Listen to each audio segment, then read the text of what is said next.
léegi dafa am benn xam nga dafa am loo gis dafa ubbeeku. dafa am caabi. waaw maanaam miftaax. mooy liy ubbi. suratul Fatiha moom. suratul Fatiha de. juróom-ñaari aaya la de. sëñ Maodo. man kay maa la wax ni suratul Fatiha bépp ku waaye képp koo xamante ne yàlla dimbali la nga am jot ba mën ko di ko def junni bis bu jot. dootoo soxla dara ci àdduna doo ñaan kenn doo leb kenn sunu borom da lay joxe xéwal junni suratul Fatiha. waa junni suratul Fatiha bis bu jot. léegi nag suratul Fatiha fi ne boo ko doon def junni bis bu jot nga def ko junni di nga dem ba say xéwal doo xam nu mu toll. suratul Fatiha fi ne boo ko xoolee 124 araf la. léegi nag Fatihatul kitab noonu la baree ay secret bari ko ay tur fi ne am na ci benn boo xamante ne nii ñu ngi naan ko daairatul ihatati. juróom-ñetti tur la yoo xamante ne ñoo ko tënk. ak yeneen yoo xamante ne nii mënee su koo leeral.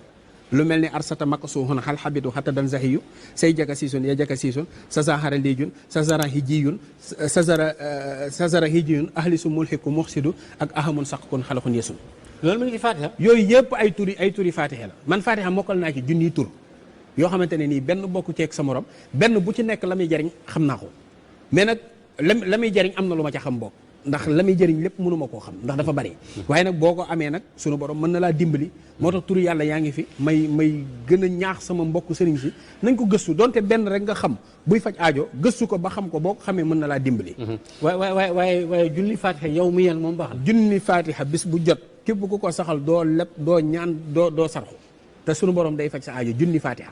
rek képp sax ca rek waaw junni Fatihatul kitab. moo xam nga def ko guddi wala nga def ko bëccëg. junni Fatiha kay boo ko saxalee sunu borom dana la dimbali am na ci boo xamante ne nii dinaa ko maye mooy boo jëlee dimanche nga koy tàmbali nga def 70. altine nga def 60 da ngay wàññi par 10. di wàccaat léegi boo demaatee ba dimanche jotaat nga tàmbali waat 70. waaw maanaam loolu moom amul lenn lu ko tax a jóg lu dul xaalis.